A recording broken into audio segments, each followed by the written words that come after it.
اہل حدیث کے بچے بچے کو یہ آیت یاد ہونی چاہیے. یہ سورہ توبہ کی 100 نمبر کی آیت ہے. پورے قرآن کو نہ پڑھا جائے, صرف اس ایک آیت کو پڑھا جائے, صحابہ کرام کے بارے میں دل اور دماغ صاف ہو جائے گا میرے بھائی. اللہ فرما رہا ہے والسابقون الاولون, میرے نبی کے وہ صحابہ جو پہلے ایمان لائے, جو پہلے میرے نبی کا جنہوں نے کلمہ پڑھا, من المہاجرین والانصار, چاہے وہ مہاجرین میں سے ہوں چاہے وہ انصار میں سے ہوں, والذین اتبعوہم باحسان, اور وہ صحابہ جنہوں نے اخلاص کے ساتھ ان کے پیچھے جو ایمان لائے, جو ان کے بعد میں ایمان لائے, رضی اللہ عنہم ورضوا عنہ, اللہ ان سے راضی ہو گیا, وہ اللہ سے راضی ہو گئے. اللہ تو کہہ رہا ہے کہ میں راضی ہو گیا, اور جو کمبخت کی کہہ رہا ہے کہ میں راضی نہیں ہوں, جو گالی دے رہا ہے ابو بکر صدیق کو, جو برا بھلا کہہ رہا ہے عمر فاروق کو, جو برا بھلا کہہ رہا ہے عثمان غنی کو, اس کا مطلب کہ قرآن کی آیت پر وہ ایمان نہیں رکھتا. قرآن کی آیت ذلیل کرتی ہے ان لوگوں کو جو صحابہ کرام سے راضی. جب اللہ راضی ہے, ہماری اور آپ کی کیا اوقات ہے میرے بھائی.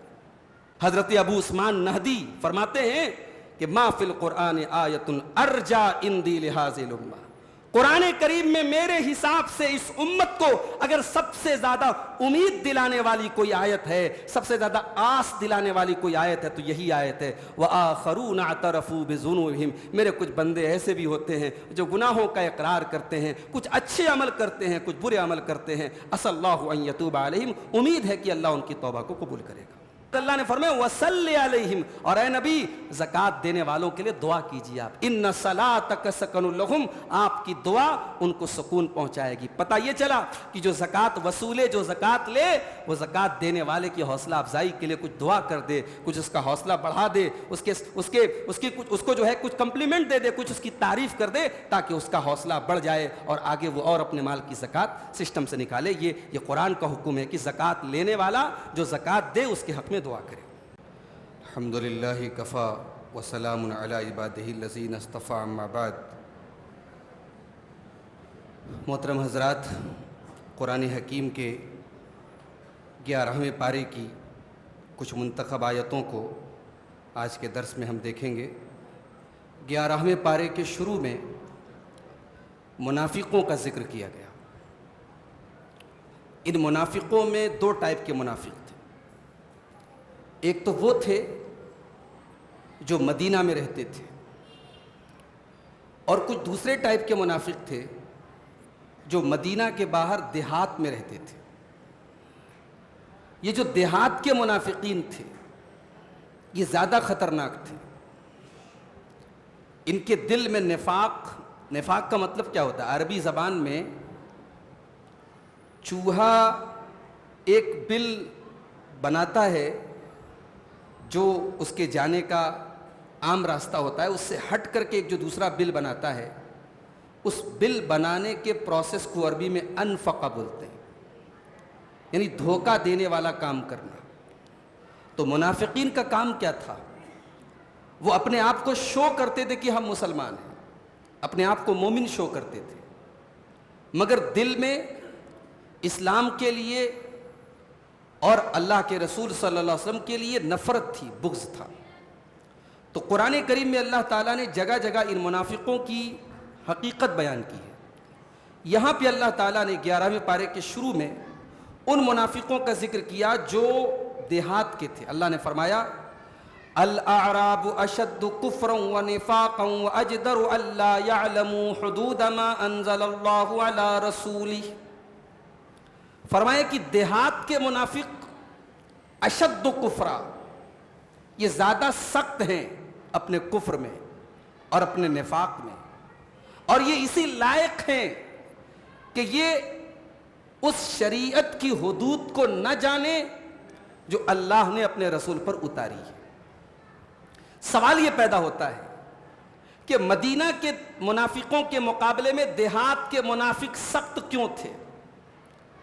اس لیے کہ وہ دین کے سینٹر سے دور تھے, ان کے آس پاس میں دین سکھانے والے علماء نہیں تھے. اس سے یہ ثابت ہوتا ہے کہ ایک مسلم آبادی میں, ایک مسلمان سوسائٹی میں علماء کا ہونا کتنا ضروری ہے. دیہات کے منافق اس لیے زیادہ خطرناک تھے کیونکہ ان کی اصلاح کرنے والا کوئی نہیں تھا.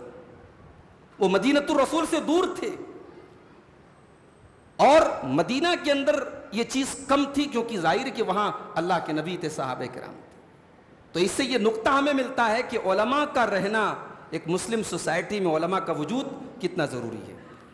اس کے بعد اللہ نے فرمایا وَمِنَ الْأَعْرَابِ مَن يَتَّخِذُ مَا يُنْفِقُ مَغْرَمًا وَيَتَرَبَّصُ بِكُمُ الدَّوَائِرَ عَلَيْهِمْ دَائِرَةُ السَّوْءِ وَاللَّهُ سَمِيعٌ عَلِيمٌ.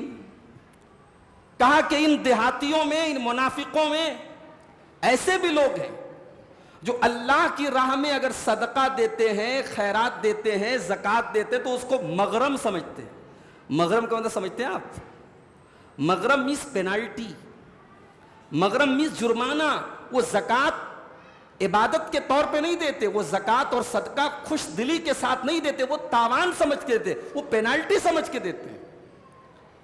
آج افسوس کی بات ہے کہ یہ سوچ آج بہت سارے مسلمانوں کی بھی ہے. وہ زکوٰۃ سے بھاگنے اور زکوٰۃ سے بچنے کے راستے تلاش کرتے ہیں, اور زکوٰۃ دیتے بھی ہیں تو ایسا محسوس کر کے دیتے جیسے بہت بڑا بوجھ ہے ان کے سر کے اوپر اور بہت بڑی مصیبت ہے ان کے سر کے اوپر. معاف کرنا میرے بھائی, زکوٰۃ مصیبت نہیں ہے, زکوٰۃ کوئی بوجھ نہیں ہے. زکوٰۃ آپ کے مال کو پاک کرنے کا ایک راستہ ہے. اگر آپ کے مال میں زکوٰۃ کی رقم رہ گئی, آپ کا مال گندا ہے, آپ کا مال نجس ہے, آپ کا مال ناپاک ہے میرے بھائی. یہ منافقوں کی سوچ ہے جو زکوٰۃ کو اور خیرات کو مغرم سمجھتے ہیں, تاوان سمجھتے ہیں, پینالٹی سمجھتے ہیں. اور دوسری پہچان کیا فرمائی؟ وَيَتَرَبَّصُ بِكُمُ الدَّوَائِرَ, اور وہ مسلمانوں کے اوپر برے وقت آنے کا انتظار کرتے ہیں. وہ انتظار میں رہتے ہیں کہ مسلمانوں کے اوپر مصیبتیں آ جائیں. جیسے آج ہندوستان پاکستان میں بہت سارے ایسے لوگ ہیں جو انتظار میں رہتے ہیں کہ صاحب سعودی عرب میں کوئی ایسی چیز نظر آئے کہ ہم بیان کریں کہ دیکھو صاحب سعودی عرب کے اندر یہ ہو رہا ہے. بھائی سعودی عرب کے اندر ہم یہ نہیں کہتے معصوم لوگ رہتے ہیں, برائیاں ہیں وہاں, یقیناً برائیاں ہیں, مگر اچھائیاں بھی تو ہیں. آپ حج کرنے جاتے ہیں, آپ عمرہ کرنے جاتے ہیں, آپ محسوس کرتے ہیں کہ واقعی میں کیا انتظام ہے, کیا مینجمنٹ ہے, کیا خوبصورتی کے ساتھ اتنے بڑے کراؤڈ کو وہ مینج کر رہے ہیں, کتنا دن بدن خانے کعبہ کو اور اسی طریقے سے مسجد نبوی کو ایکسپینڈ کر رہے ہیں, اس کے ایکسپینشن پر, اس کی ترقی پر کتنا خرچ کر رہے ہیں. پھر اس کے بعد توحید ہے, شرک کا نام و نشان نہیں ہے. کیا مجال ہے کوئی مسجد نبوی میں کھڑا ہو کر کے کوئی شرکیہ حرکت کرے اور وہاں کی پولیس جو ہے وہ برداشت کر لے؟ یہ ساری خوبیاں نظر نہیں آتی. نظر کیا آتا ہے صاحب؟ سعودی عرب میں عورتیں نقاب پہن کے ناچ, تیرے یہاں ننگی ناچ رہی ہیں, تجھے سعودی عرب کی چنتا ہو رہی ہے صاحب؟ سعودی عرب میں ریاض میں بہت بڑا فنکشن ہو رہا ہے, وہاں ناچ گانا, اور کس نے کہا کہ صحیح ہو رہا ہے؟ کسی نے نہیں کہا صحیح ہو رہا ہے. ہر مسلمان کہے گا غلط ہو رہا ہے, مگر تو اس کو ہائی لائٹ کر رہے. تیرے شہر کا کیا حال ہے؟ تو کرنول میں رہتا ہے, حیدرآباد کا کیا حال ہے؟ کیا 31 کی نائٹ میں تیری قوم کے لڑکے اور لڑکیاں رات بھر ڈانس نہیں کرتے, شراب نہیں پیتے تیری قوم کے لڑکے لڑکیاں؟ تو میرے بھائیوں, کسی ملک کے بارے میں انتظار کرنا کہ وہاں مصیبت آ جائے, یہ منافقوں کی پہچان ہے, یاد رکھنا میرے بھائی. قرآن کہہ رہا ہے وَيَتَرَبَّصُونَ بِكُمُ الدَّوَائِرَ, یہ تو انتظار کرتے مسلمانوں کے اوپر کوئی مصیبت آ جائے. مگر وہ کہاوت ہے نا کہ کسی کے برا چاہنے سے یا کسی کے بددعا کرنے سے کوئی مرتا نہیں ہے.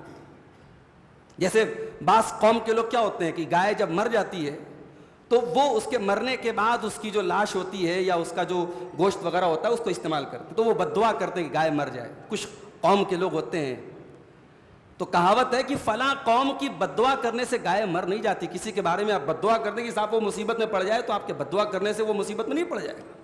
علیہم دائرۃ السوء, اللہ فرما رہا ہے کہ یہ منافق مسلمانوں کے بارے میں برے ٹائم کا انتظار کرتے ہیں, انہی کے اوپر برا ٹائم آئے گا اور یہی ذلیل و خوار ہوں گے, یہی رسوا ہوں گے.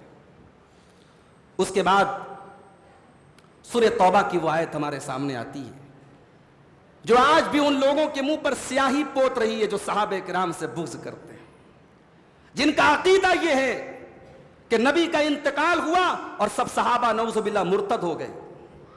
انہوں نے حضرت علی کے بجائے جو ان کا حق تھا خلافت کا وہ حق ان کو دینے کے بجائے ابو بکر صدیق کو خلیفہ بنا دیا اور سارے کے سارے صحابہ نعوذ باللہ مرتد ہو گئے. جن کی کتابوں میں یہ عقیدہ لکھا ہے کہ حضرت عمر فاروق رضی اللہ تعالیٰ عنہ حضرت فاطمہ کے گھر آتے ہیں اور ان کے دروازے کو آگ لگاتے ہیں اور وہ دروازہ حضرت فاطمہ کے پیٹ پر گرتا ہے اور ان کے پیٹ کا بچہ شہید ہو جاتا ہے. ان کی کتابوں میں یہ لکھا ہے. اور یہ بھی لکھا ہے کہ اس گھر میں حضرت علی کونے میں بیٹھے تھے, حضرت علی باہر نہیں آئے. واہ صاحب, ایک طرف آپ حضرت علی کی شجاعت اور بہادری کے قصے بیان کر رہے ہو اور دوسری طرف حضرت عمر کو بدنام کرنے کے لیے ایسی کہانی گڑھ رہے ہو. تم نے یہ بھی نہیں سوچا کہ اس کہانی کا کیا ایفیکٹ پڑ رہا ہے حضرت علی کے اوپر. علی جن کو اسد اللہ کہا جاتا ہے, اللہ کا شیر کہا جاتا ہے, جو فاتح خیبر ہیں, جنہوں نے بڑے بڑے پہلوانوں کو دھول چٹائی ہے, ان کی بیوی کے اوپر کوئی دروازہ جلا کے گرا دے اور علی دیکھتے رہ جائیں, کیا علی کی غیرت یہ گوارا کر سکتی ہے میرے بھائی؟ تو جو لوگ صحابہ کے بارے میں ایسے الٹے سیدھے عقیدے رکھتے ہیں, قرآن کی آیت کریمہ ان کے چہرے پر تھپڑ لگاتی ہے. اس آیت کو یاد کر لو, اہل حدیث کے بچے کو یہ آیت یاد ہونی چاہیے. یہ سورہ توبہ کی 100 نمبر کی آیت ہے. والسابقون الاولون من المہاجرین والانصار والذین اتبعوهم بإحسان رضی اللہ عنہم ورضوا عنہ واعد لهم جنات تجری تحتها الانہار خالدین فیہا ذلک الفوز العظیم. پورے قرآن کو نہ پڑھا جائے, صرف اس ایک آیت کو پڑھا جائے, صحابہ کرام کے بارے میں دل اور دماغ صاف ہو جائے گا میرے بھائی.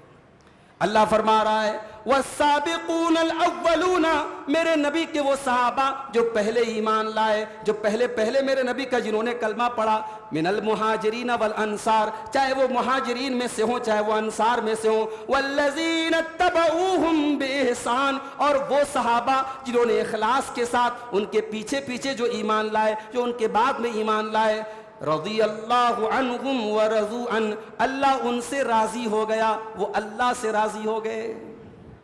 اللہ تو کہہ رہا ہے کہ میں راضی ہو گیا, اور جو کمبخت کی کہہ رہا ہے کہ میں راضی نہیں ہوں, جو گالی دے رہا ہے ابو بکر صدیق کو, جو برا بھلا کہہ رہا ہے عمر فاروق کو, جو برا بھلا کہہ رہا ہے عثمان غنی کو, اس کا مطلب کہ قرآن کی اس آیت پر وہ ایمان نہیں رکھتا.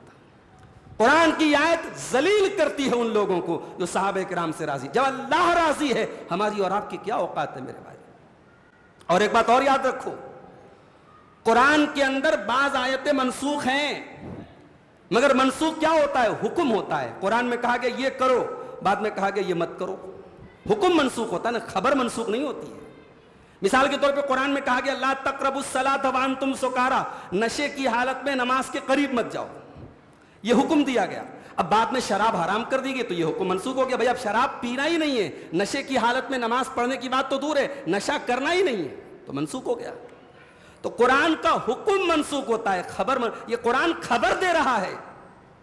اور یہ قرآن کی سورہ توبہ کی آیت ہے, سورہ توبہ آخر میں نازل ہوئی. اس کا مطلب کہ اس کے بعد کبھی ایسا کوئی دور نہیں آیا کہ صحابہ کرام کے بارے میں قرآن کا فیصلہ بدلا ہو, اللہ کا فیصلہ بدلا ہو. اور اللہ کا فیصلہ کیا ہے؟ رضی اللہ عنہم ورضوا عنہ, اللہ نبی کے صحابہ سے راضی ہو گیا. اچھا یہ بات تو سمجھ میں آتی کہ اللہ ان سے راضی ہو گیا, اس کا کیا مطلب کہ وہ اللہ سے راضی ہو گئے؟ کبھی غور کیا ہے بھئی؟ یہ تو سمجھ میں آتا ہے کہ اللہ ان سے راضی ہو گیا, وہ اللہ سے راضی ہو گئے, اس کا کیا مطلب؟ اس کا مطلب یہ ہوا کہ پیٹ میں دانا تھا تب بھی اللہ سے راضی تھے, اور پیٹ پہ پتھر باندھنا پڑا تب بھی اللہ سے راضی تھے.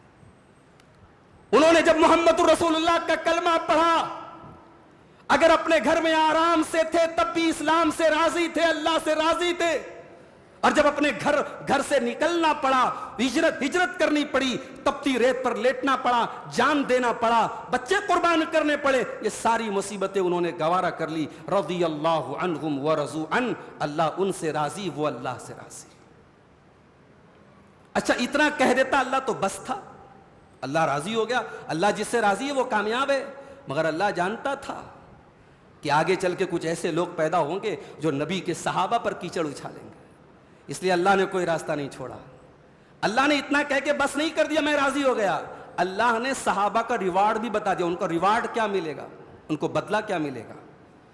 فرمایا وَأَعَدَّ لَهُمْ جَنَّاتٍ تَجْرِي تَحْتَهَا الْأَنْهَارُ، میں نے اپنے نبی کے صحابہ کے لیے جنت کو تیار کر کے رکھا ہے، خالدین فیہا ابدا، اور وہ جنت میں ہمیشہ رہیں گے، ذالک الفوز العظیم، یہ سب سے بڑی کامیابی ہے جو میرے نبی کے صحابہ نے حاصل کر لی ہے۔ تو یہ سورہ توبہ کی 100 نمبر کی آیت صحابہ کرام کی عظمت پر قرآن کی سب سے شاندار آیت ہے۔ اس کے بعد کچھ لوگوں کا ذکر کیا گیا، اور شاید یہ جن لوگوں کا ذکر کیا گیا یہ ہمارے اور آپ کے جیسے لوگ ہیں۔ بھئی ہم قرآن کی ان آیتوں پر فٹ نہیں اترتے جن آیتوں میں اللہ نے کہا کہ میرے بندے بڑے متقی ہوتے ہیں، بڑے پرہیزگار ہوتے ہیں، رات رات بھر ہماری عبادت کرتے ہیں۔ ہم تو ویسے نہیں ہیں نا، اور اللہ نہ کرے ہم ان لوگوں میں سے بھی نہیں جن کو قرآن نے منافق کہا ہے، جن کو قرآن میں جہنمی کہا گیا ہے۔ بھئی ہماری کچھ نیکیاں بھی ہیں، کچھ خطائیں بھی ہیں، کچھ اچھے کام بھی ہیں، کچھ لغزشیں بھی ہیں، کچھ نیکی کے کام ہیں، کچھ کوتاہیاں بھی ہیں۔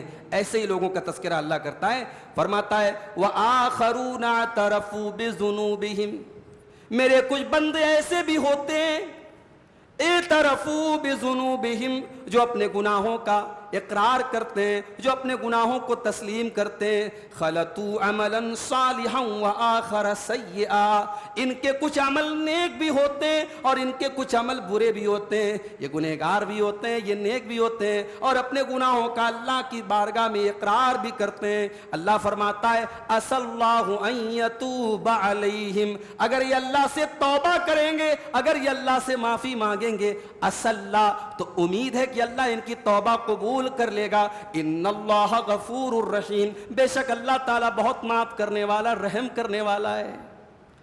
اچھا ایک بات بولوں، جب اللہ قرآن میں کہے کہ امید ہے کہ میں یہ کام کروں گا، بھئی انسان جب بولتا ہے نا امید ہے کہ میں یہ کام کروں گا، تو اس میں سسپینس رہتا ہے، ہو بھی سکتا ہے نہیں بھی ہو سکتا ہے، لیکن جب اللہ بولے کہ امید ہے کہ میں یہ کام کروں گا تو کنفرم وہ کام ہوگا۔ اللہ جب کسی بات کے بارے میں بولتے امید ہے میں یہ کام کروں گا، تو اس میں شاید نہیں لگے گا، اس میں کنفرمیشن ہے۔ اب یہاں اللہ کہہ رہا ہے کہ میرے وہ بندے جنہوں نے کچھ گناہ کیے، کچھ نیکی کی، اگر وہ مجھ سے توبہ کریں گے عسى اللہ ان یتوب علیہم، تو امید ہے کہ میں ان کی توبہ قبول کر لوں گا، یعنی کنفرم اللہ ان کی توبہ قبول کر لے گا۔ کاش ہم بھی اللہ سے توبہ کریں اور اللہ ہماری توبہ کو قبول کر لے میرے بھائی۔ عسى اللہ ان یتوب علیہم، امید ہے کہ اللہ ان کی توبہ کو قبول کرے گا۔ اسی لیے حضرت ابو عثمان نہدی فرماتے ہیں کہ ما فی القرآن آیت ارجا اندی لہذ الامہ، قرآن کریم میں میرے حساب سے اس امت کو اگر سب سے زیادہ امید دلانے والی کوئی آیت ہے، سب سے زیادہ آس دلانے والی کوئی آیت ہے تو یہی آیت ہے وآخرون اعترفوا بذنوبہم، میرے کچھ بندے ایسے بھی ہوتے ہیں جو گناہوں کا اقرار کرتے ہیں، کچھ اچھے عمل کرتے ہیں، کچھ برے عمل کرتے ہیں، عسى اللہ ان یتوب علیہم، امید ہے کہ اللہ ان کی توبہ کو قبول کرے گا۔ اس کے بعد اللہ تعالیٰ نے زکوٰۃ کی فضیلت بیان کی، فرمایا خذ من اموالہم صدقۃ، اے نبی آپ مسلمانوں کے مال میں سے زکوٰۃ لے لیجئے۔ خذ من اموالہم صدقۃ، اے نبی آپ ان لوگوں کے مال میں سے زکوٰۃ لے، یہاں صدقہ کہا گیا ہے لیکن صدقہ سے مراد زکوٰۃ ہے۔ اے نبی آپ زکوٰۃ لے لیجئے، تو طہرہم وتزکیہم بہا، یہ زکوٰۃ ان کو پاک اور صاف کر دے گی۔ جانتے ہو زکوٰۃ کو لوگوں کا میل کہا گیا، کیوں کہا گیا میل؟ کیونکہ اگر زکوٰۃ مال میں سے نہ نکالا جائے تو اس میں میل باقی رہے گا، اس میں گندگی باقی رہے گی۔ جب تک مال میں سے زکوٰۃ کو نہ نکال دیا جائے زکوٰۃ پاک نہیں، مال پاک نہیں ہو سکتا۔ اور بعض واقعات بتاتے ہیں کہ جس مال کی زکوٰۃ نکالی گئی ہے اللہ تعالیٰ نے اس مال کی حفاظت کی ہے۔ ہمارے بنارس کے ہمارے ایک جاننے والے اللہ کو پیارے ہو گئے، ہمارے رشتہ داروں میں سے تھے، ہمارے بڑے خاص متعلقین میں سے تھے۔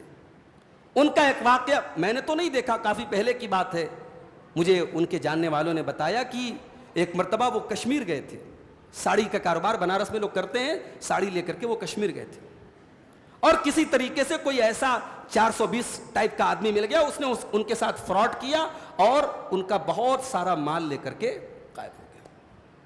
اب وہ بیچارے پردیس میں گئے ہیں، مال بیچنے کے لیے گئے ہیں اور لاکھوں کا مال لے کر کے کوئی غائب ہو گیا ہے، تو وہ تھانے پر اس دور میں تھانے پر جب FIR درج کرانے گئے تو داروغہ جو تھا، انسپکٹر جو تھا، اس نے کہا کہ کیا حاجی صاحب، ارے چور آپ کا مال لے کے چلا گیا، آپ کہاں ملنے والا ہے مال؟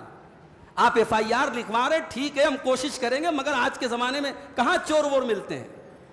تو حاجی صاحب نے ایک جملہ کہا تھا انسپکٹر صاحب میں اپنے مال کی پوری زکوٰۃ نکال کے آیا ہوں، میرا مال برباد نہیں ہو سکتا، میرا مال ضائع نہیں ہو سکتا، مجھے یقین ہے اللہ تبارک و تعالیٰ ضرور میرے مال کی حفاظت کرے گا۔ اور 24 آورز کے اندر، 24 گھنٹے کے اندر وہ چور پکڑا گیا اور پورا مال برآمد ہوا۔ زکوٰۃ آپ کے مال کو سیکیور کرتا ہے، زکوٰۃ سے کبھی مت بھاگیے میرے بھائیوں۔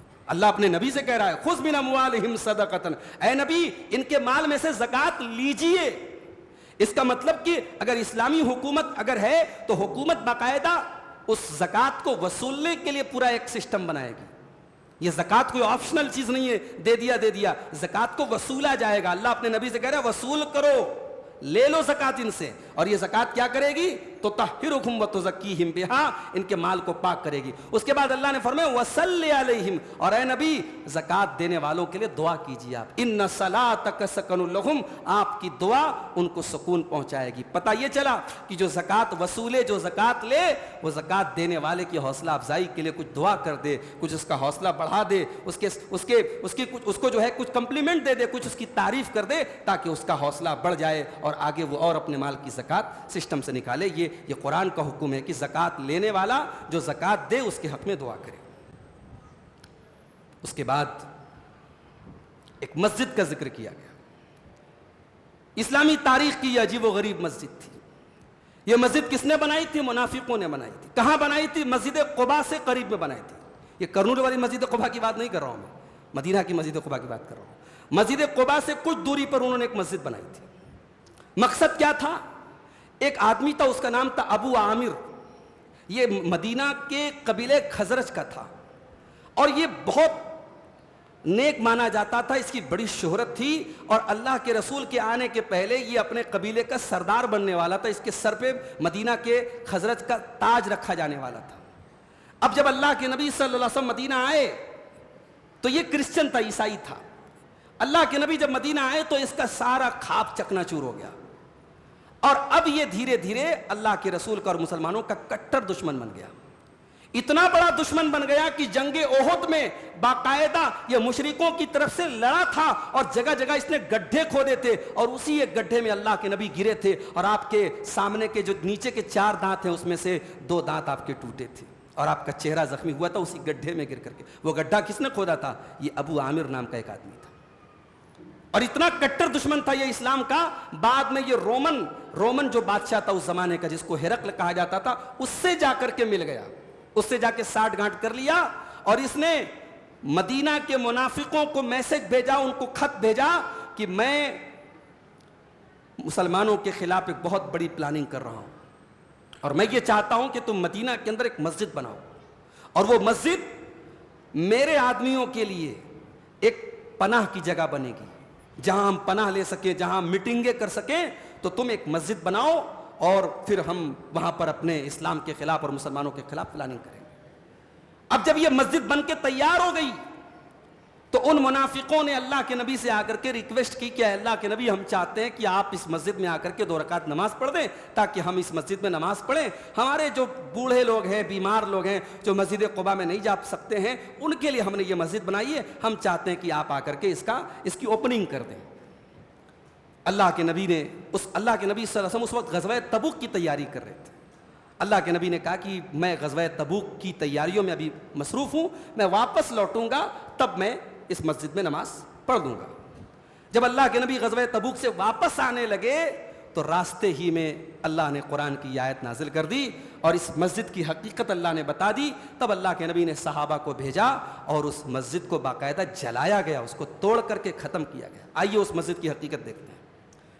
والذین اتخذوا مسجدا ضرارا وکفرا وتفریقا بین المؤمنین، اور جن لوگوں نے مسجد بنائی تھی ضرارا نقصان پہنچانے کے لیے، وہ کفرن اور کفر کرنے کے لیے، وہ تفریقم بین المومنین اور مسلمانوں کے بیچ میں جدائی پیدا کرنے کے لیے، وہ ارصادا لمن حارب اللہ ورسولہ، اور جن لوگوں نے اس کے پہلے اللہ سے جنگ کی ہے اور اس کے رسول سے جنگ کی ہے، جو اللہ کے دشمن ہیں اور رسول کے دشمن ہیں، ان لوگوں کو پناہ دینے کے لیے جن لوگوں نے یہ مسجد بنائی ہے، وَلَيَحْلِفُنَّ إِنْ أَرَدْنَا إِلَّا الْحُسْنَى، اور اے نبی یہ ضرور قسم کھائیں گے کہ ہمارا مقصد تو نیک ہے، ہمارا مقصد تو اچھا ہے، وَاللَّهُ يَشْهَدُ إِنَّهُمْ لَكَاذِبُونَ، اللہ گواہی دے رہا ہے اے نبی یہ منافق لوگ جھوٹ بول رہے ہیں، لا تقم فیہ ابدا، اے نبی آپ خبردار اس مسجد میں کھڑے مت ہوئیے گا۔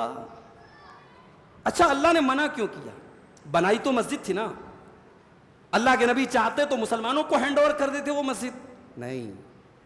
دیکھو جیسے کسی نیکی کا اثر جگہ پر پڑتا ہے ویسے گناہ کا اثر بھی جگہ پر پڑتا ہے۔ اب وہ جو جگہ تھی انہوں نے غلط مقصد کے لیے بنائی تھی، ان کا مقصد نماز پڑھنا نہیں تھا، ان کا مقصد تو کفر کرنا تھا، مسلمانوں کے بیچ میں پھوٹ ڈالنا تھا، دشمنی کرنا تھا۔ تو اللہ نے اپنے نبی کو منع کر دیا کہ آپ اس جگہ کھڑے بھی مت ہونا، لا تقم فیہ ابدا، وہاں نماز مت پڑھنا، آپ کھڑے مت ہونا۔ اس سے یہ نقطہ ملا، یہ سبق ملا کہ معصیت اور گناہ کا اثر جگہ پر بھی پڑتا ہے، پلیس پر بھی پڑتا ہے۔ کسی جگہ پر اگر گناہ کیا جائے تو اس گناہ کی منحوسیت اور اس گناہ کا اثر اس پلیس اور اس جگہ پر بھی پڑتا ہے، یہ نقطہ ملا اس سے۔ اور ایک بات اور پتہ لگی کہ نیکی کے کام میں نیت بھی اچھی ہونی ضروری ہے۔ کام بہت اچھا ہے، نیت کیا ہے آپ کی؟ یہاں کام کیا ہے؟ مسجد بنا رہے ہیں۔ بھئی مسجد بنانا کتنا بڑا کام ہے، ابھی 10ویں پارے کی تفسیر میں ہم نے بیان کیا کہ مسجد بنانے والوں کے بارے میں اللہ نے کتنی بڑی فضیلت بیان کی۔ مسجد بنانا بہت بڑا کام ہے، مگر اگر نیت خراب ہے، آپ کی ارادہ خراب ہے اور مسجد بنانے کے پیچھے مقصد خراب ہے تو آپ کی وہ نیکی بھی گناہ بن جائے گی۔ ان لوگوں نے مسجد بنائی تھی، مقصد کیا تھا؟ مسلمانوں میں پھوٹ ڈالنا۔ مقصد کیا تھا؟ نبی سے دشمنی کرنا، اللہ سے دشمنی کرنا۔ اللہ نے کہا لا تقم فیہ ابدا، اے نبی آپ اس مسجد میں کھڑے مت ہونا۔ اچھا اے نبی آپ اس مسجد میں کھڑے مت ہونا، اب کہاں کھڑے ہونا ہے اللہ نے وہی بتا دیا، لَمَسْجِدٌ أُسِّسَ عَلَى التَّقْوَى مِنْ أَوَّلِ يَوْمٍ أَحَقُّ أَن تَقُومَ فِيهِ، اے نبی وہ مسجد جس کی بنیاد تقوی کے اوپر رکھی گئی ہے اور جس میں پہلے دن سے اے نبی تقوی کی بنیاد پر جس مسجد کو بنایا گیا ہے، وہ مسجد اس بات کی زیادہ حقدار ہے کہ آپ وہاں پہ جا کے کھڑے ہو جائیں، وہاں پہ جا کے نماز پڑھیں۔ فِيهِ رِجَالٌ يُحِبُّونَ أَن يَتَطَهَّرُوا، اس مسجد میں ایسے لوگ رہتے ہیں جو پاک اور صاف رہتے ہیں، وَاللَّهُ يُحِبُّ الْمُطَّهِّرِينَ، اور اللہ تعالیٰ پاک لوگوں کو پسند کرتا ہے۔ مسجد قباء کی بات ہو رہی ہے۔ اللہ کے نبی صلی اللہ علیہ وسلم جب مدینہ میں داخل ہوئے، مدینہ جانے سے پہلے آپ نے مسجد قباء میں پہنچ کے وہاں مسجد کی بنیاد رکھی تھی۔ تو مسجد قباء کا ذکر ہو رہا ہے کہ اے نبی اگر آپ کو نماز پڑھنا ہے اس مسجد میں پڑھو جو پہلے دن سے تقوی کی بنیاد پر جس کی بنیاد رکھی گئی تھی۔ اور مسجد قباء کی آج بھی بہت فضیلت ہے، اس میں 2 رکعت نماز پڑھنے کا ثواب عمرہ کے برابر ہے۔ مسجد قباء میں 2 رکعت نماز پڑھنے کا ثواب عمرہ کے برابر ہے، اور اللہ کے نبی اس مسجد سے بہت محبت کرتے تھے اور ہر سنیچر کے دن اس مسجد میں جایا کرتے تھے۔ اور ایک بات اور یاد رکھو، اس دور میں پانی کم ہوتا تھا، لوگ استنجا کرتے تھے، طہارت کرتے تھے تو ڈھیلے کا استعمال کرتے تھے، پتھر کا استعمال کرتے تھے، مگر مسجد قباء میں جو لوگ رہتے تھے وہ پانی کا استعمال کرتے تھے۔ تو اللہ نے ان کی تعریف کی، کہا کہ اس میں ایسے لوگ رہتے ہیں جو پاک صاف رہتے ہیں، یعنی دوسروں کے مقابلے میں زیادہ پاکی حاصل کرتے ہیں، اور اللہ کو پاک لوگ پسند ہیں۔ اس کے بعد ایک سودے کا ذکر کیا گیا، ایک ٹرانزیکشن کا ذکر کیا گیا۔ یہ ٹرانزیکشن کس کے بیچ میں ہو رہا ہے؟ اللہ کے بیچ میں ہو رہا ہے اور ایمان والوں کے بیچ میں ہو رہا ہے۔ اللہ خرید رہا ہے، کیا خرید رہا ہے؟ ایمان والوں کی جان خرید رہا ہے، ایمان والوں کا مال خرید رہا ہے۔ تو بائر کون ہوا؟ اللہ۔ سیلر کون ہوا؟ ایمان والے۔ اچھا قیمت کیا ہے؟ قیمت کیا ہے؟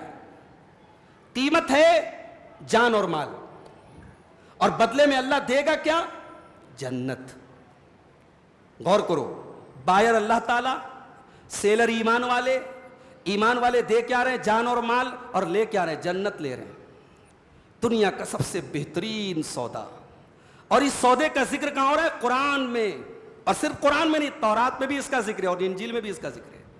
اور کس نبی کے اوپر اس سودے کے بارے میں آیت نازل ہو رہی ہے؟ سارے نبیوں کے سردار کے اوپر نازل ہو رہی ہے۔ اور کون لے کے آ رہا ہے؟ سارے فرشتوں کا سردار لے کے آ رہا ہے۔ اس سے بہترین سودا کیا ہو سکتا ہے؟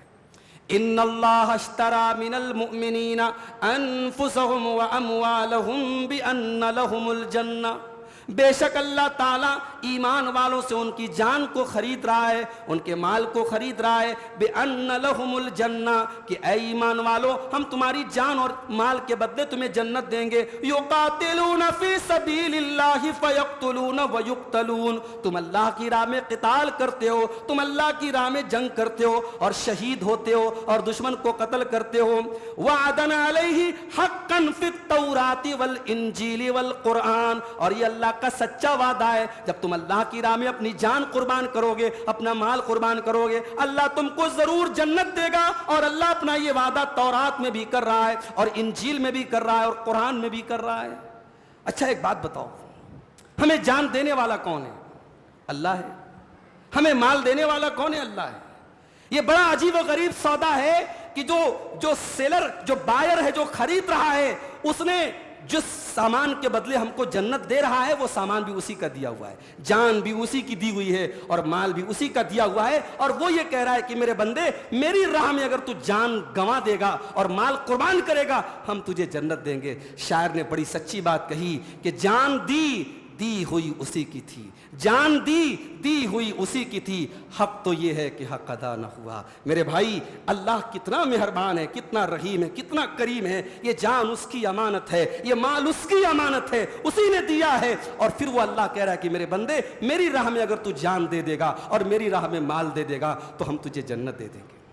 اپنے نوجوانوں سے ایک بات کہنا چاہتا ہوں کہ دل میں شہادت کی تمنا ہمیشہ رکھا کرو، دعا کیا کرو کہ اے اللہ کبھی موقع ملے تو تیری راہ میں شہید ہونے کی توفیق مجھے دینا۔ یہ تمنا لے کے دنیا سے جانا میرے بھائی، اگر یہ تمنا لے کے دنیا سے گئے تو شاید ہم دنیا میں اگر اپنے بستر پر بھی مریں گے، اگر یہ تمنا اور یہ آرزو اور یہ دعا لے کے دنیا سے جائیں گے تو شاید اللہ تبارک و تعالیٰ اس دعا اور اس آرزو کے بدلے ہمیں جنت دے دے گا۔ اس لیے میرے بھائیو دعا کیا کرو، وارزقنی شہادۃ فی سبیلک، اے اللہ کبھی موقع ملے تو اپنی راہ میں شہید ہونے کا ہمیں موقع دینا۔ میرے بھائیوں یہ کائنات کا سب سے بہترین سودا ہے۔ اللہ کہہ رہا ہے میرے بندو ہم تمہاری جان اور مال کے بدلے تمہیں جنت دے رہے ہیں، فاستبشروا ببیعکم الذی بایعتم بہ، تو جو اللہ تم سے سودا کر رہا ہے اس بیع کے اوپر اور اس ٹرانزیکشن کے اوپر تم خوش ہو جاؤ۔ اللہ ومن اوفی بعہدہ من اللہ، اللہ سے بڑھ کے اپنے وعدے کو پورا کرنے والا کون ہے؟ یہ اللہ کا وعدہ ہے، اللہ ضرور اپنے وعدے کو پورا فرمائے گا۔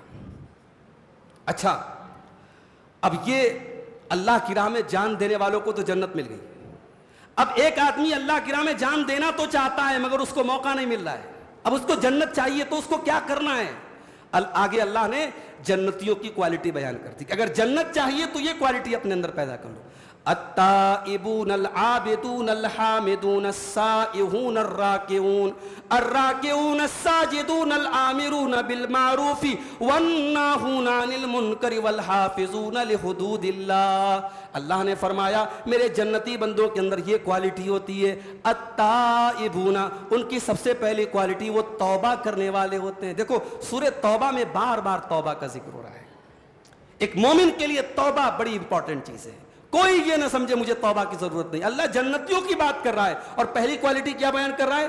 التائبون، وہ توبہ کرنے والے ہوتے ہیں، العابدون، وہ اللہ کی عبادت کرنے والے ہوتے ہیں، الحامدون، وہ اللہ کی تعریف کرنے والے ہوتے ہیں، السائحون، وہ روزہ رکھنے والے یا اللہ کی راہ میں سفر کرنے والے، اللہ کی راہ میں ہجرت کرنے والے ہوتے ہیں، الراکعون، وہ رکوع کرنے والے ہوتے ہیں، الساجدون، وہ سجدہ کرنے والے ہوتے ہیں، الآمرون بالمعروف، وہ نیکیوں کا حکم دینے والے ہوتے ہیں، والناہون عن المنکر، وہ برائیوں سے روکنے والے ہوتے ہیں، والحافظون لحدود اللہ، اور وہ اللہ کے قانون کی حفاظت کرنے والے ہوتے ہیں۔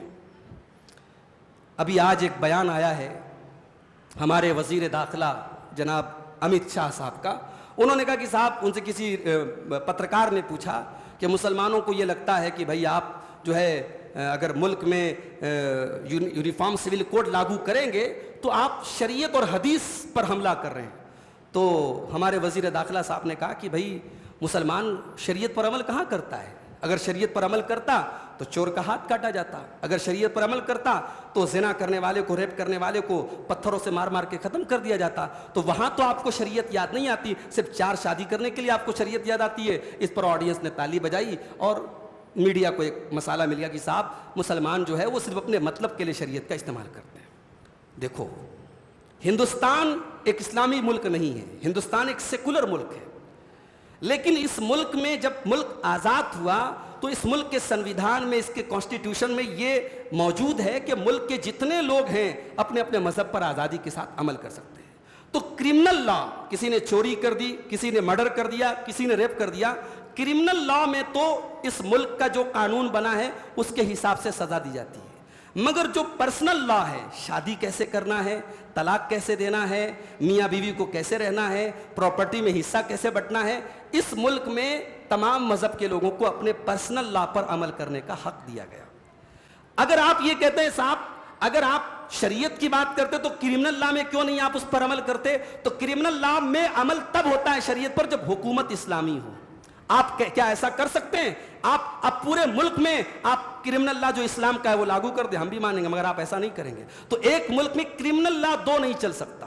چوری کرے گا مسلمان، اس کا ہاتھ کاٹا جائے، اور غیر مسلم کو کوئی اور سزا دی جائے، کرمنل لا الگ الگ نہیں چل سکتا۔ ہاں، پرسنل لا الگ الگ ہو سکتا ہے۔ اسلامی حکومت میں بھی پرسنل لا الگ ہوتا ہے۔ اگر کسی ملک میں اسلامی حکومت ہے تو ظاہر ہے مسلمان اس ملک میں رہے گا تو وہ اپنے حساب سے نکاح کرے گا، اپنے حساب سے طلاق دے گا، اور غیر مسلم جو رہے گا، کرسچن ہے، ہندو ہے، یہودی ہے، وہ اپنے مذہب پر عمل کرے گا۔ تو دنیا کے کسی مذہب میں بھی پرسنل لا میں اس ملک کے، اگر اسلامی ملک ہے تو وہ دخل نہیں دیتا ہے۔ اس لیے یونیفارم سول کوڈ اس ملک کے آئین کے خلاف ہے، اس ملک کے کانسٹیٹیوشن کے خلاف ہے۔ اور بڑی عجیب بات یہ ہے کہ اس کو جو ہے ہمارے وزیر داخلہ صاحب یا بی جے پی والے کیا کہتے ہیں صاحب کہ یہ جو یونیفارم سول کوڈ ہے یہ سارے بھارت کو ایک بناتا ہے، لیکن ابھی اتراکھنڈ میں یونیفارم سول کوڈ لاگو کیا گیا اور وہاں بہت سارے جو قبیلے ہیں، جو ٹرائبس ہیں، ان کو ایکسیپشن دیا گیا، اس کو اس قانون سے الگ جو ہے ان کو چھوٹ دی گئی۔ تو آپ جب ٹرائبس کو اور چھوٹے چھوٹے قبیلوں کو آپ چھوٹ دے رہے ہیں تو مسلمان تو یہی کہہ رہا ہے کہ صاحب ہم کو بھی اپنے مذہب پر عمل کرنے کی چھوٹ ملے۔ اور بار بار جو 4 شادیوں کا تانا مارا جاتا ہے، کتنے مسلمان 4 شادی کرتے ہیں؟ شاید اگر ہم پرسنٹیج نکالیں گے تو 0، یعنی 1% مسلمان بھی ایسے نہیں ہوں گے جو 4 شادیاں کرتے ہیں۔ 4 چھوڑو، یا 2 کرنے والے بیچارے کتنے پاگل ہو گئے 2 کر کے، 1 نہیں سمجھ لیں یہاں لوگوں سے، 2 کر کے لوگ پاگل ہو چکے ہیں۔ آپ 4 شادیوں کی دھمکی کس کو دے رہے ہو بھائی؟ مسلمان نہیں چاہتا، وہ 4 شادیوں کی وجہ سے یونیفارم سول کوڈ کی مخالفت نہیں کرتا، وہ اس لیے کر رہا ہے کہ یہ ملک کے آئین کے خلاف ہے۔ تو یہاں اللہ نے فرمایا والحافظون لحدود اللہ، میرے نیک بندے وہ ہوتے ہیں جو اللہ کے قانون کی حفاظت کرتے ہیں، اللہ کی بنائی ہوئی لمٹس کو فالو کرتے ہیں، اللہ کے بنائے ہوئے قانون کو فالو کرتے ہیں۔ اس کے بعد مشرک اللہ کی نظر میں کتنا ذلیل ہے، اللہ نے اس کا اعلان کیا۔ مشرک کے لیے مغفرت کی دعا نہیں کی جا سکتی۔ اللہ نے اپنے نبی سے کہا آپ بھی نہیں کر سکتے۔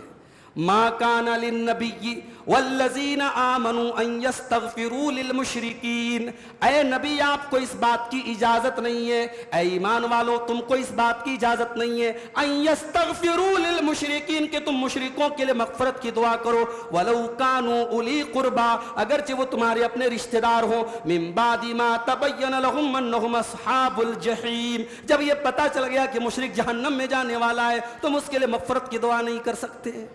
اب جب مشرک کے لیے مغفرت کی دعا نہیں کر سکتے تو سوال پیدا ہوا کہ ابراہیم علیہ السلام نے تو اپنے باپ سے کہا تھا کہ ابا جان میں آپ کے لیے مغفرت کی دعا کروں گا، اللہ نے اس کا بھی جواب دے دیا، وَمَا كَانَ اسْتِغْفَارُ إِبْرَاهِيمَ لِأَبِيهِ إِلَّا أَن مَّوْعِدَةٍ وَعَدَهَا إِيَّاهُ، اور ابراہیم نے اپنے باپ کے لیے جو مغفرت کی دعا کی تھی، چونکہ انہوں نے وعدہ کیا تھا اس لیے اپنے وعدے کو نبھایا تھا، فَلَمَّا تَبَيَّنَ لَهُ أَنَّهُ عَدُوٌّ لِلَّهِ، جب ان کے سامنے یہ کلیئر ہو گیا کہ ان کا باپ اللہ کا دشمن ہے، تبرأ منہ، تو انہوں نے اپنے باپ سے برات کا اعلان کر دیا، انہوں نے اپنے باپ سے بیزاری کا اعلان کر دیا، ان ابراہیم لأواہ حلیم، بے شک ابراہیم بڑے نرم دل تھے اور بڑے برداشت کرنے والے تھے، ان کے اندر برداشت کا مادہ بہت زیادہ تھا۔ تو مشرک کے لیے مغفرت کی دعا نہیں کر سکتے۔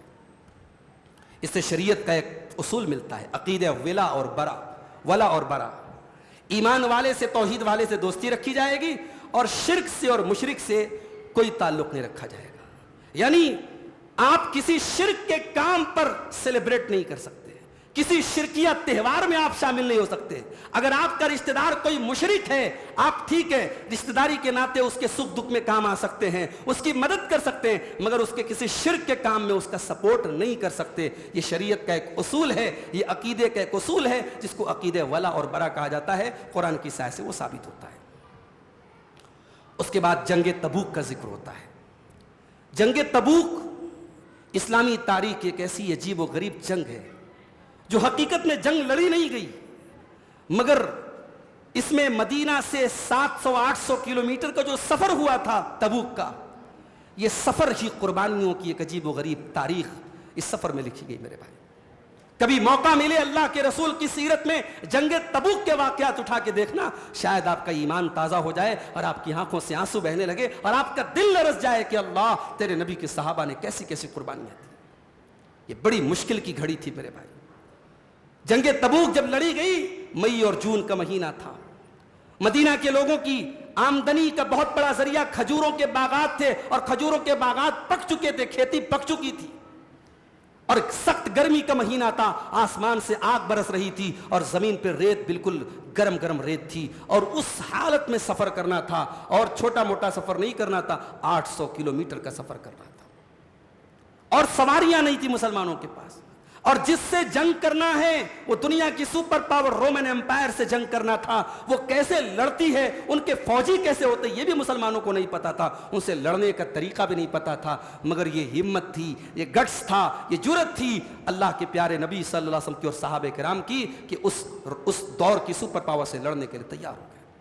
جب اس جنگ کا اعلان کیا تھا اللہ کے نبی نے تو کچھ صحابہ ایسے بھی تھے جن کے پیر میں شروع میں تھوڑی تھوڑی لغزش تھی، جو تیار نہیں ہو رہے تھے اس جنگ میں جانے کے لیے. بھائی اپنی زندگی بھر کی کمائی، ان کی کمائی کیا تھی؟ وہی کھجوروں کے باغات تھے. وہ پک رہا ہے، اس کو چھوڑ کے جانا ہے، ساری کھیتی برباد ہو جائے گی. یہ آسان کام نہیں تھا. بعض صحابہ کے قدم میں شروع میں تھوڑی لغزش تھی، لیکن بعد میں سارے صحابہ نبی کے ساتھ شامل ہو گئے. صرف مدینہ میں کون بچا؟ منافق لوگ بچے تھے اور 3 سچے صحابہ تھے جو اپنی سستی کی وجہ سے اللہ کے نبی کے ساتھ نہیں جا سکے تھے. تو قرآن میں سورہ توبہ میں اللہ نے تفصیل کے ساتھ اس واقعے کو ذکر کیا ہے. اللہ نے فرمایا لَقَدْ تَابَ اللَّهُ عَلَى النَّبِيِّ وَالْمُهَاجِرِينَ وَالْأَنصَارِ الَّذِينَ اتَّبَعُوهُ فِي سَاعَةِ الْعُسْرَةِ. اللہ تعالیٰ نے رحم فرمایا اپنے نبی کے اوپر اور مہاجرین کے اوپر اور انصار کے اوپر. الَّذِينَ اتَّبَعُوهُ فِي سَاعَةِ الْعُسْرَةِ، جنہوں نے نبی کا ساتھ دیا مشکل کی گھڑی میں. دیکھیے اتنے لمبے پروسیس میں یہ سفر ہوا اور پھر سفر سے واپس آئے، لیکن قرآن نے اس کو کیا کہا؟ ساعت العسرہ. قرآن نے اس کو ٹف مومنٹ کہا، مشکل کی گھڑی کہا. اس کا مطلب کہ جب زندگی میں آزمائش آئے تو یہ مت سمجھو کہ بہت لمبی چلے گی، جتنی بڑی بھی مصیبت ہو. قرآن ہمیں ایک اصول بتا رہا ہے کہ آزمائش کے ٹائم کو ایک مومنٹ کے برابر سمجھو. دنیا میں جتنی بڑی بھی آزمائش ہو آخرت کی تکلیف کے مقابلے میں کچھ نہیں ہے. اتنی بڑی تکلیف صحابہ نے اٹھائی اور قرآن کیا کہہ رہا ہے؟ فی ساعت العسرہ، مشکل کے ٹائم اور مشکل کی گھڑی میں صحابہ نے اپنے نبی کا ساتھ دیا. من بعد ما کاد یزیغ قلوب فریق منہم، جبکہ صحابہ کی ایک جماعت کے دل میں کجی پیدا ہونے والی تھی. ثم تاب علیہم، لیکن اللہ نے ان کے اوپر کرم فرمایا اور انہوں نے بھی نبی کا ساتھ دیا. انہ بہم رؤوف الرحیم، اللہ تبارک و تعالیٰ ان کے اوپر بہت مہربان رحم والا ہے.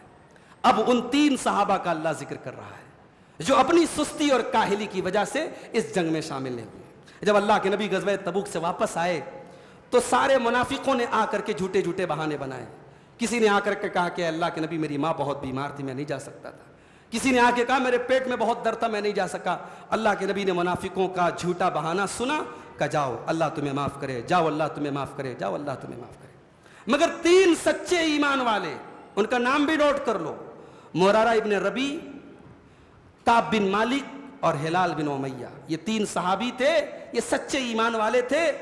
انہوں نے کوئی جھوٹا بہانہ نہیں بنایا. انہوں نے آ کر کے اللہ کے نبی کے سامنے اقرار کیا کہ اے اللہ کے نبی واقعی میں ہمارے پاس سواری بھی تھی، کوئی بیماری نہیں تھی، کوئی مجبوری نہیں تھی، ہم اپنی سستی اور کاہلی کی وجہ سے نہیں جا پائے. ہم نے ارادہ کیا مگر جب تک ارادہ کیا تب تک دیر ہو چکی تھی، آپ نکل چکے تھے، ہم اپنی کاہلی کی وجہ سے آپ کے ساتھ نہیں جا سکے. اللہ کے نبی نے صحابہ سے کہا یہ تینوں سچ بول رہے ہیں، لیکن ان تینوں سے کوئی بات نہیں کرے گا جب تک اللہ تعالیٰ ان کے بارے میں کوئی حکم نازل نہ کر دے. ان تینوں صحابہ کا سوشل بائیکاٹ کر دیا گیا. پورے مدینہ میں ان تین لوگوں سے کوئی بات چیت نہیں کرتا تھا, کوئی سلام کا جواب نہیں دیتا تھا. اب اس میں دو لوگ جو تھے وہ تو بوڑھے تھے. کعب بن مالک نوجوان آدمی تھے. یہ مسجد میں آتے تھے, نماز پڑھتے تھے, اللہ کے نبی کو سلام کرتے تھے, لیکن اللہ کے نبی جواب نہیں دیتے تھے. کہتے جب میں نماز پڑھتا تھا تو مجھے ایسا لگتا تھا اللہ کے نبی مجھے دیکھ رہے ہیں, جب میں سلام پھیر کے دیکھتا تھا اللہ کے نبی چہرہ پھیر لیتے تھے. کہتے وہ ٹائم میرے لیے اتنا ٹف ٹائم تھا. اللہ اکبر.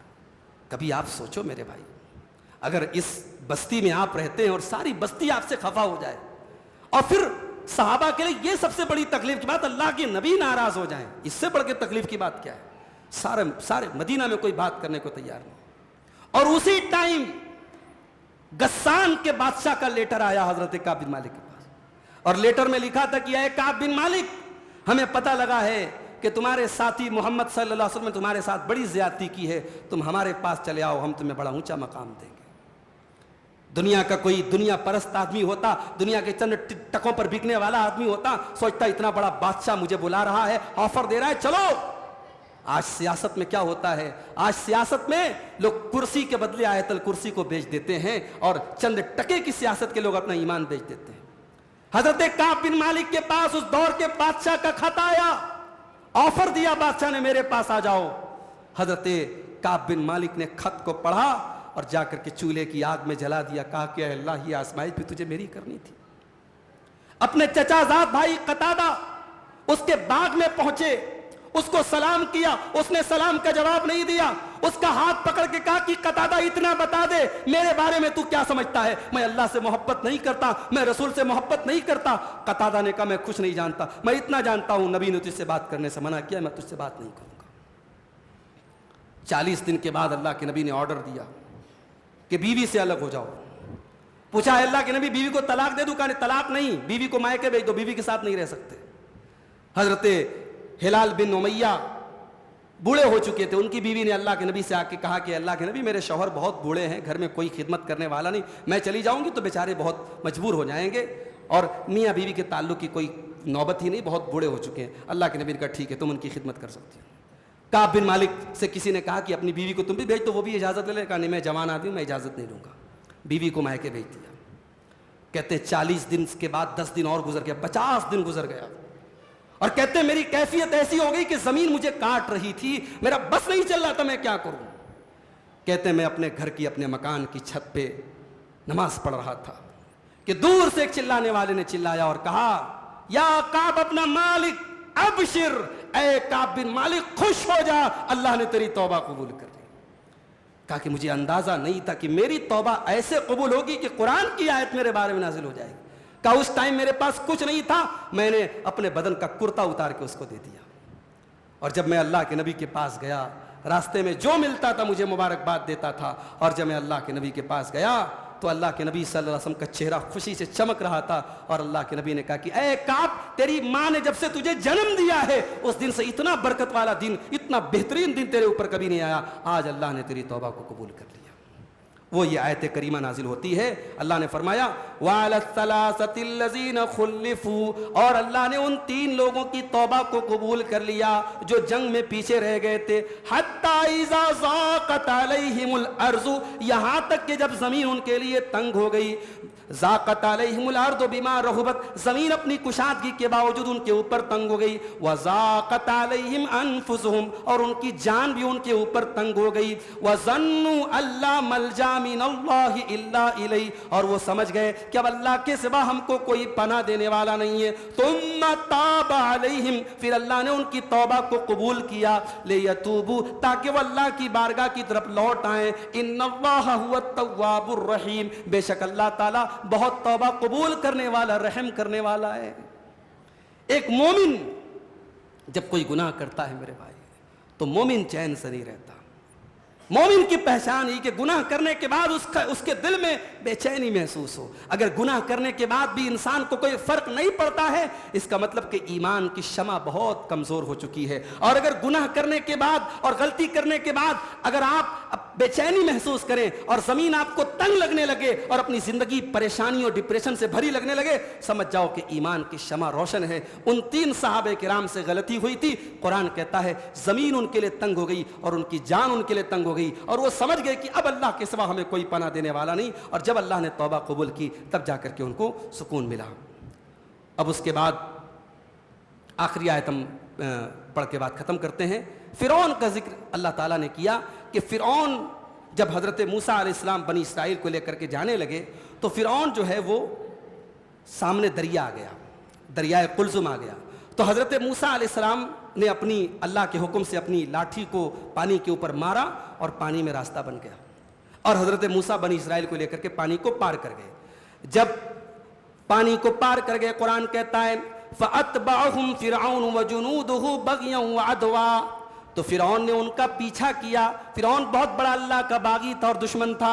حَتَّى إِذَا أَدْرَكَهُ الْغَرَقُ، یہاں تک کہ جب فرعون ڈوبنے لگا، قَالَ آمَنْتُ أَنَّهُ لَا إِلَٰهَ إِلَّا الَّذِي آمَنَتْ بِهِ بَنُو إِسْرَائِيل، تو فرعون کہنے لگا میں ایمان لاتا ہوں اس اللہ کے اوپر جس اللہ کے اوپر بنی اسرائیل ایمان لاتے ہیں، وَأَنَا مِنَ الْمُسْلِمِينَ، اور میں مسلمان ہو رہا ہوں، میں اسلام قبول کر رہا ہوں۔ فرعون کلمہ پڑھ رہا ہے، ڈوب رہا ہے، ڈوبنے کے پہلے کلمہ پڑھ رہا ہے۔ کیا ہونا چاہیے؟ اگر کوئی مرنے کے ٹائم کلمہ پڑھ لے تو کیا ہونا چاہیے؟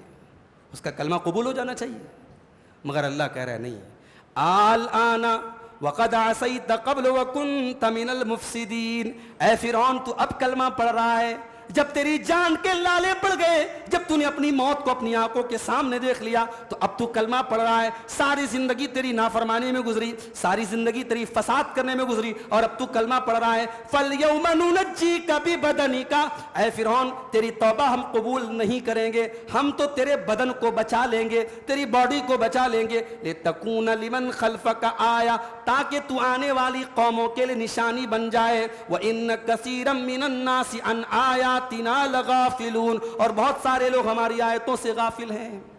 کہتے ہیں کہ فرعون کی ڈیڈ باڈی آج بھی ممی کی شکل میں مصر کے ایک میوزیم میں آج بھی رکھی ہے۔ ہمارے پاس اس بات کا کوئی اوتھینٹک پروف نہیں ہے کہ یہ اسی فرعون، کیونکہ فرعون مصر کے بادشاہ کو کہا جاتا تھا، ہر دور میں فرعون ہوتے رہے ہیں اس زمانے میں۔ تو موسیٰ علیہ السلام کے زمانے کا جو فرعون تھا اس کی ڈیڈ باڈی کی آج بھی ہے موجود، اس کا کوئی کنفرمیشن ہمارے پاس نہیں ہے، مشہور ہے کہ اس کی لاش آج بھی مصر کے میوزیم میں موجود ہے، اور قرآن کی اس آیت سے ایسا ڈکلیئر نہیں ہوتا ہے، ایسا کلیئر نہیں ہوتا ہے کہ اس کی لاش اللہ تعالیٰ قیامت تک باقی رکھے گا۔ ہو سکتا ہے ایک وقت تک اللہ تعالیٰ نے باقی رکھا ہو، بعد میں ختم کر دیا ہو۔ یہاں اللہ نے اتنا فرمایا کہ آج ہم تیری لاش کو بچا لیں گے تاکہ تو آنے والی قوموں کے لیے تو عبرت اور نصیحت بن جائے۔ تو فرعون توبہ کیا اس نے، لیکن کب کیا؟ توبہ کی مہلت ختم ہو جانے کے بعد۔ اللہ کے نبی فرماتے ہیں ان اللہ یقبل توبۃ العبد ما لم یغرغر، اللہ بندے کی توبہ تب تک قبول کرتا ہے جب تک گرگرا نہ آ جائے۔ آخری ٹائم جب انسان کی روح کے نکلنے کا ٹائم آ جائے اس کے بعد اب توبہ قبول نہیں ہوگی۔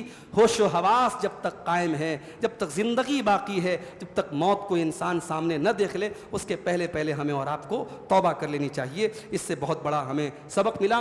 توبہ کرنے میں میرے بھائیوں ہمیں دیر نہیں کرنی چاہیے، اس سے پہلے کہ موت کا وقت آ جائے اور توبہ کی توفیق چھین لی جائے، ہمیں اللہ سے سچی توبہ کر لینی چاہیے۔ یہ 11ویں پارے کی چند آیتیں اور اس کی تفسیر آپ کے سامنے رکھی گئی۔ اللہ سے دعا ہے رب العالمین ان آیتوں پر ہم سب کو عمل کرنے کی توفیق عطا فرمائے۔ رب العالمین ہم سب کو قرآن کریم کو پڑھنے کی، سمجھنے کی، غور کرنے کی اور اس پر عمل کرنے کی توفیق دے۔